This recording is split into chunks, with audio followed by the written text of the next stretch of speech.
Hi Pongal அன்றைக்கி எடுத்த video தாங்க இது. காலையில் 4 மணிக்கு எழுந்துச்சி ரெடி ஆகிட்டு ஃபஸ்ட்டு டீ போட்டு குடிச்சிடலாம் அப்படின்ட்டு டீ போட்டுக்கிட்டு இருந்தேன். டீ போட்டதுக்கப்புறமா சாம்பார் வச்சதுக்கு காய்கறிலாம் எடுத்து வச்சுருந்தேன். ஃபஸ்ட்டு சாம்பாருக்கு ரெடி பண்ணிவிட்டு அதுக்கப்புறம் 13 காய்கறி போட்டு கூட்டு பண்ணுவாங்க, அதை ரெடி பண்ணிடலாம். அதுக்கப்புறம் பொங்கல் வச்சுக்கலாம் அப்படின்ட்டு சாம்பாருக்கு ரெடி பண்ணிக்கிட்டு இருந்தேன். ஒரு பக்கம் அந்த 13 காய்கறிகளை எடுத்து சின்ன சின்னதாக கட் பண்ணிக்கிட்டு இருந்தேன்.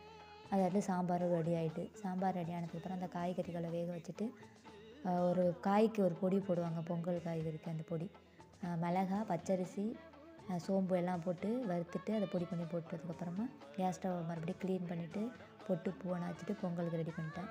பொங்கலை நல்லபடியாக பொங்கி வந்துச்சு. பொங்கல் ரெடி பண்ணதுக்கப்புறம் நல்லபடியாக சாமி கும்பிட்டோம். ஃபஸ்ட்டு வீட்டில் உள்ள சாமிக்கு படைச்சிடலாம். சாமி படைச்சதுக்கப்புறம் மாடியில் போய்ட்டு சூரிய பகவானுக்கு படைச்சிடலான்ட்டு சக்கரை பொங்கல், வெண்பொங்கல், சாம்பார், கூட்டு எல்லாம் வச்சு சாமிக்கு ஃபஸ்ட்டு நல்லபடியாக வீட்டில் நல்லபடியாக சாமி கும்பிட்டுட்டு மேலே மாடிக்கு போய்ட்டு சூரிய பகவானுக்கு பொங்கல் வச்சு படைச்சிட்டு அங்கேயே விளக்கேற்றி சாமி கும்பிட்டுட்டு 2-3 ஃபோட்டோஸ் எடுத்துகிட்டு கீழே வந்துட்டோம். வந்து சாப்பிட்டுட்டு இங்கே பஹ்ரைனில் வந்து பொங்கல் செலிப்ரேஷன் வச்சுருந்தாங்க, தமிழ் மன்றம், அன்னை தமிழ் மன்றத்தில். அங்கே போய்ட்டு பார்க்கலாம் அப்படின்ட்டு கிளம்பிட்டோம். மறக்காமல் நம்ம சேனலை லைக் பண்ணுங்கள், சப்ஸ்கிரைப் பண்ணுங்கள், கமெண்ட் பண்ணுங்கள். ஓகே, பாய்.